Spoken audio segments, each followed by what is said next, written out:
Welcome guys. आज हम करने जा रहे हैं ब्रेक एंड कंटिन्यू स्टेटमेंट्स। ये दो अलग अलग स्टेटमेंट्स हैं जिन्हें हम आज इस वीडियो में करके देखेंगे। ब्रेक स्टेटमेंट के बारे में मैंने आपको हल्की सी इंट्रोडक्शन जो स्विच स्टेटमेंट पे मैंने एक वीडियो बनाई थी उसमें भी मैंने आपको इसकी एग्जीक्यूशन बताई थी। उस वीडियो को आप जरूर चेक करिए, उसका लिंक मैं आपको ऊपर कार्ड्स में दे दूंगा। तो चलिए ब्रेक स्टेटमेंट को समझते हैं हम सबसे पहले। This statement breaks the loop. It means block of statement stop executing after break statement. देखिए, जब हम ब्रेक स्टेटमेंट को अप्लाई करते हैं लूप के अंदर तो क्या होता है, वो लूप वहां पे ब्रेक कर जाती है, यानी कि वो अपनी एग्जीक्यूशन वहां पे स्टॉप कर देती है और जो कंट्रोल है वो लूप से बाहर आ जाता है। अगर मैं ये नहीं बोल रहा हूँ कि प्रोग्राम वहां पे स्टॉप हो जाता है, मैं बोल रहा हूँ कि लूप स्टॉप हो जाती है वहां पे वर्क करना। ठीक है, अगर प्रोग्राम में कुछ और इंस्ट्रक्शन के बाद मौजूद है लूप के बाहर, वो एग्जीक्यूट होंगे, लेकिन लूप में जो आपने कंडीशन दे रखी थी, अगर आपने 1 से लेकर सपोज आपने 10 तक प्रिंट करने की कंडीशन दे रखी थी, तो अगर ब्रेक कहीं बीच में आ गया, वो ब्रेक वाली कंडीशन सेटिस्फाई होगी तो उससे आगे वो 10 तक प्रिंट नहीं होगी, वो उस जगह पे ही स्टॉप कर जाएगी। ये ब्रेक स्टेटमेंट का काम होता है। ठीक है, कैसे होता है देखिए, सिंटेक्स से समझते हैं। हम ब्रेक का यूज करते हैं, ब्रेक कीवर्ड, इससे पहले हम वो क्राइटेरिया भी दे देते हैं, कंडीशन लगा देते हैं कि हमें ब्रेक कहाँ करना है। ठीक है, तो वो कंडीशन जब सेटिस्फाई होगी उसके बाद ये ब्रेक स्टेटमेंट चलती है। अब जैसे ये मैं एग्जांपल आपके सामने दे रखा है। देखिए, 1 प्रिंट हो रहा है, 2 प्रिंट हो रहा है, 3 प्रिंट हो रहा है। उसके बाद सपोज मैंने 4 पे ये कंडीशन लगा रखी है कि अगर 4 आपको मिल गया तो आपने ब्रेक स्टेटमेंट को एग्जीक्यूट करना है। तो जैसे ही 4 मिलेगा, ब्रेक स्टेटमेंट एग्जीक्यूट हो जाएगी और 4 आपका प्रिंट नहीं होगा, यानी कि उसके बाद आपका कुछ भी प्रिंट नहीं होगा। बेशक आप 10 तक प्रिंट करना चाहते थे, 50 तक प्रिंट करना चाहते थे, वो 3 पे ही ब्रेक होके लूप से बाहर आ जाएगा। लूप के बाहर कुछ होगा तो उसको प्रिंट करेगा, नहीं होगा कुछ तो आपका प्रोग्राम वहीं पे ही काम करना बंद कर देगा। तो ये ब्रेक स्टेटमेंट इस तरह से काम करती है। नेक्स्ट हम देखते हैं कॉन्टिन्यू स्टेटमेंट। कॉन्टिन्यू स्टेटमेंट देखिए क्या करती है। This statement skips the current iteration and continue to execute the loop. देखिए, इसका बड़ा सिंपल सा काम है। ये क्या करता है, ये भी यहाँ पे भी हम एक कंडीशन मेंशन करेंगे। अगर वो कंडीशन फुलफिल होगी तो कंटिन्यू स्टेटमेंट काम करेगी। अब जब कंटिन्यू स्टेटमेंट काम करेगी तो क्या काम करेगी, वो उस पर्टिकुलर आइट्रेशन को स्किप कर देगी। वो पूरी लूप को ब्रेक नहीं करेगी, उस पर्टिकुलर आइट्रेशन को स्किप करके नेक्स्ट आइट्रेशन पे चली जाएगी और लूप अपना काम जो है नॉर्मली करती रहेगी। कब तक, जब तक गिवन क्राइटेरिया आपका सेटिस्फाइड रहता है। ठीक है, एग्जांपल इसका सिंटेक्स देखते हैं। सबसे पहले आप कंटिन्यू कीवर्ड लिखना होता है। जैसे एग्जांपल में देखते हैं, अगर ये हम 1 से 7 तक प्रिंट कर रहे हैं नंबर को, तो देखिए 1 प्रिंट हो रहा है, 2 प्रिंट हो रहा है, 3 प्रिंट हो रहा है। 4 पे सपोज वो क्राइटेरिया फुलफिल हो गया जब हमें कंटिन्यू एग्जीक्यूट करवानी थी। तो जैसे ही कंटिन्यू एग्जीक्यूट हुई, उसने क्या कर दिया, 4 को स्किप कर दिया, 4 वाली आइट्रेशन को स्किप कर दिया। आइट्रेशन क्या होती है, स्टेटमेंट एक बार एग्जीक्यूट हुई, फिर स्टेटमेंट दूसरी बार एग्जीक्यूट हुई, तीसरी बार। हम उसको क्या बोल रहे हैं कि एक आइट्रेशन, 2 आइट्रेशन, 3 आइट्रेशन, उस तरह से समझिए। तो जैसे एक आइट्रेशन में 1 प्रिंट हुआ, दूसरी आइट्रेशन में 2 प्रिंट हुआ, तीसरी आइट्रेशन में 3 प्रिंट हुआ। जब 4 को प्रिंट करने की बारी आई तो कंटिन्यू स्टेटमेंट चल पड़ी। जब कंटिन्यू स्टेटमेंट चली तो उसने क्या कर दिया, उसको स्किप कर दिया, 4 प्रिंट नहीं किया, वो नेक्स्ट आइट्रेशन पे चला गया डायरेक्ट और उसने क्या कर दिया, 5 को प्रिंट करा। उसके बाद नॉर्मली लूप ने काम किया जब तक कि उसमें कंडीशन जहां तक की मेंशन करी थी, सपोज 7 तक की उसका क्राइटेरिया था, तो वो 7 तक नॉर्मली अपनी एग्जीक्यूशन करेगा। तो ये एक बेसिक डिफरेंस है ब्रेक और कंटिन्यू में। ब्रेक आपकी लूप को ब्रेक कर देता है जहां पे कंडीशन मैट हो जाती है, लेकिन कंटिन्यू क्या करता है, वो सिर्फ आइट्रेशन को स्किप करेगा, वो लूप को ब्रेक नहीं करेगा। ये आपको याद रखना है। तो चलिए इसका प्रैक्टिकल करके देखते हैं कि एक्चुअल में ये कैसे वर्क करती है। चलिए, तो गाइज मैं यहाँ आपको फॉर लूप की मदद से एक नंबर सीरीज प्रिंट करके बताऊंगा और उसमें ब्रेक और कंटिन्यू स्टेटमेंट को डेमोन्स्ट्रेट करके आपको बताऊंगा। तो चलिए सीरीज प्रिंट करते हैं। मैं यहाँ पे लिखूंगा फॉर और यहाँ पे मैं एक वेरिएबल इनिशियलाइज करूंगा आई नाम का और इसको वैल्यू दे दूंगा 1 और मैं इसको कंडीशन अप्लाई करता हूँ, i should be less than equals to 10। ठीक है, और आई को इंक्रीमेंट कर देते हैं हम 1 से। ठीक है, और यहाँ पे मैं प्रिंट कर देता हूँ console डॉट लॉग की मदद से आई को। ठीक है, अब देखते हैं आउटपुट। ये देखिए 1 से लेकर 10 तक यहाँ पे आउटपुट आ चुकी है। अब मैं आपको यहाँ पे ब्रेक स्टेटमेंट का यूज करके बताता हूँ। तो हमें ब्रेक स्टेटमेंट यूज करने के लिए यहाँ पे क्या करना होता है, इफ कंडीशन का यूज करना होता है, जिसमें हम वो क्राइटेरिया सेट करेंगे जिसकी मदद से हम ब्रेक स्टेटमेंट को एग्जीक्यूट करवाएंगे। ठीक है, तो मैं आपको करके बताता हूँ। इफ, और यहाँ पे मैं कंडीशन मेंशन करूंगा कि आई जब होगा इक्वल्स टू फॉर एग्जाम्पल 5। जब i 5 के बराबर होगा मैं चाहता हूं तब मैं ब्रेक स्टेटमेंट को एग्जीक्यूट करवाऊं। तो हमें बस सिंपली यहाँ पे जैसे हमने सिंटेक्स में पढ़ा था कि ब्रेक कीवर्ड लिखना होता है और सेमीकोलन, ठीक है। अब देखते हैं इससे क्या होता है, फिर मैं आपको एक्सप्लेन करता हूँ। मैं आउटपुट पे रिफ्रेश करता हूँ, ये देखिए 1 2 5, जैसे ही 5 आया ये लूप ब्रेक हो गई।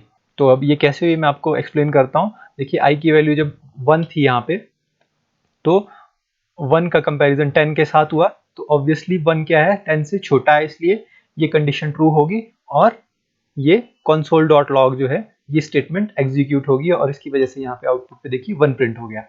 फिर यहाँ पे गया i और यहाँ पे कंपैरिजन हुआ 1 इज इक्वल टू 5। इसका मतलब लेफ्ट हैंड साइड और राइट हैंड साइड आपस में कंपेयर हो रहे हैं, 1 और 5 बराबर नहीं है, ये कंडीशन फॉल्स होगी।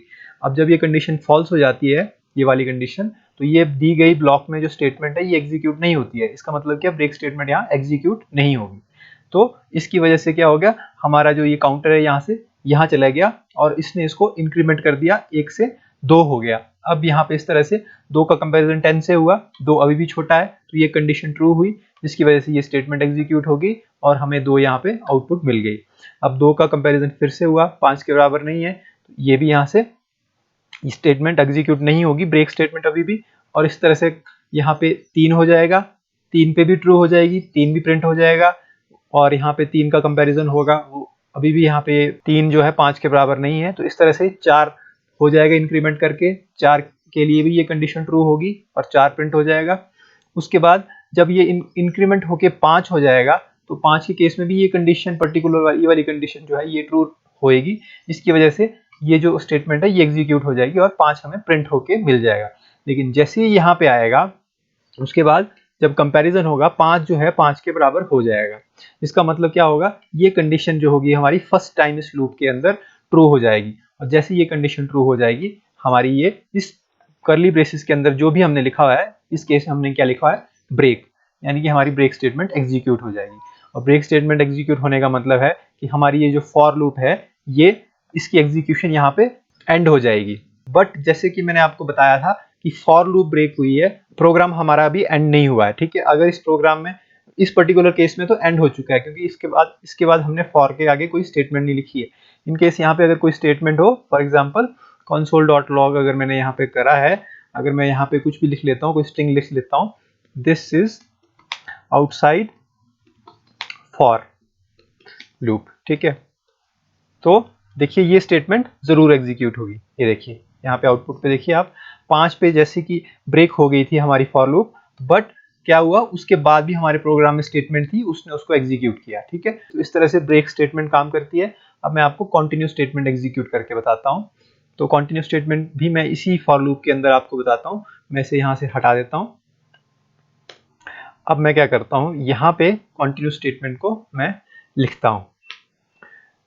इसके लिए भी मुझे कंडीशन, इफ कंडीशन ही लगानी पड़ेगी और मैं क्या करूंगा, i इक्वल्स टू जब 5 हो जाएगा तो यहाँ पे मैं कंटिन्यूस कीवर्ड लिख लूंगा और यहाँ सेमीकोलन से टर्मिनेट कर दूंगा। अब देखते हैं क्या होता है आउटपुट पे। मैं यहाँ से रिफ्रेश करता हूँ, ये देखिए हमारा 1 2 3 4 के बाद देखिए आप यहाँ पे गौर करेंगे 6 प्रिंट हुआ है, 5 को इसने स्किप कर दिया है। उसके बाद 7 8 9 10 हमारी जो सीरीज है एज इट इज प्रिंट हुई है। यहाँ पे जो एक मेजर डिफरेंस है वो ये है कि 4 के बाद 6 प्रिंट हुआ है, 5 को इसने स्किप कर दिया। क्यों किया, मैं यहाँ पे आपको एक्सप्लेन करता हूँ।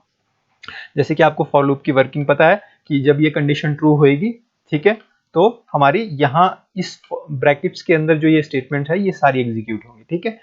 तो सबसे पहले जब 1 था i, तो ये कंडीशन ट्रू हुई, i में ये वैल्यू 1 आई और इफ में कंपैरिजन हुआ तो 1 जो है 5 के बराबर नहीं है।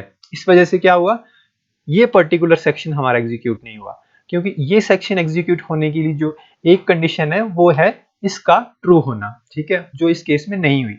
इसकी वजह से उसने इसको स्किप कर दिया और यहाँ पे आया और i में जो 1 था वो हमें आउटपुट पे यहाँ पे प्रिंट हो गया, ठीक है। इसके बाद फॉर लूप में यहाँ पे ये i++ की वजह से i की वैल्यू 1 से 2 हो जाएगी, ठीक है। अब कंपैरिजन होगा 2 इज लेस देन 10, ठीक है। इस तरह से कंपैरिजन जब होगा 2 के लिए, 3 के लिए, 4 के लिए कंडीशन ट्रू रहेगी तो हमारा 1 2 3 4 एज इट इज प्रिंट होएगा। ये मुझे लगता है आपको क्लियर है, क्योंकि हमने इसे बहुत बार फॉर लूप में भी हमने इसको समझ लिया है, व्हाइल के वीडियो में भी और डू व्हाइल के वीडियो में भी, और मैंने अभी आपको ब्रेक स्टेटमेंट के दौरान भी इसे एक्सप्लेन करा है। ठीक है, तो आपको ये पता है कि 1 2 4 ये कंडीशन ट्रू रहेगी और हमारी ये पर्टिकुलर स्टेटमेंट एग्जीक्यूट हो रही है, क्योंकि ये कंडीशन ट्रू हो रही है 1 2 4, लेकिन 1 2 4 यहाँ पे कोई भी वैल्यू जो है 5 के बराबर नहीं हो रही है। ठीक है, तो इसलिए ये एक पर्टिकुलर स्टेटमेंट एग्जीक्यूट हो रही है।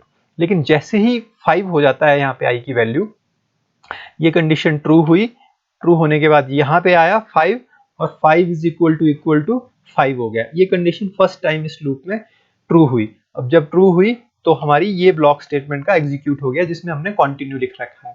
कंटिन्यू का मतलब क्या हुआ कि आपने इस पर्टिकुलर वैल्यू को स्किप करना है। ठीक है, जहां पे आपकी कंडीशन ट्रू हुई। ठीक है, तो उसने क्या किया, यहां पे जाने के बजाय उसने यहीं से ही इसे क्या कर दिया, आई को उसने एक इंक्रीमेंट कर दिया, जो कि आई की करंट वैल्यू 5 थी वो 6 हो गई, और उसके बाद हमारी नॉर्मल फॉर लूप एग्जीक्यूशन करने लगी। जैसे कि 6 इज लेस देन 10 ट्रू हुआ, यहाँ पे आया फिर से। अब ऐसा नहीं है कि भाई ये एक बार ट्रू हो गया तो ये चेक नहीं होगा, वो हर बार चेक करेगा उसको, इवन 6 के केस में भी चेक करेगा। ये ट्रू नहीं होगा ऑब्वियसली, ठीक है, इसलिए हम इसको बार बार एक्सप्लेन नहीं करेंगे। जब ये ट्रू नहीं होगा तो ये कंटिन्यू एग्जीक्यूट नहीं होगी। फिर क्या एग्जीक्यूट होगा, यहाँ पे ये console.log आई, जिसमें 6 हमारा प्रिंट हो गया। ये इस वजह से ये 6 प्रिंट हो गया, और उसके बाद 7 8 9 10 फॉर लूप की नॉर्मल एग्जीक्यूशन है। तो ये 4 से 6 आउटपुट आई 5 को स्किप करके, तो वो मैंने आपको एक्सप्लेन करा। तो ये एक मेजर डिफरेंस है ब्रेक और कंटिन्यू में। ब्रेक स्टेटमेंट जो होती है वो हमारे लूप की एग्जीक्यूशन को वहीं पे ही स्टॉप कर देती है, उसके आगे की कोई भी वैल्यू एग्जीक्यूट नहीं होती है। और कंटिन्यू सिर्फ उस पर्टिकुलर वैल्यू को स्किप करेगी जहां पे कंडीशन ट्रू होएगी, बाकी की जो फॉर लूप है उसकी एग्जीक्यूशन नॉर्मली होगी। तो आई होप आपको ये समझ आया होगा, आप इसकी प्रैक्टिस करेंगे। Thank you very much.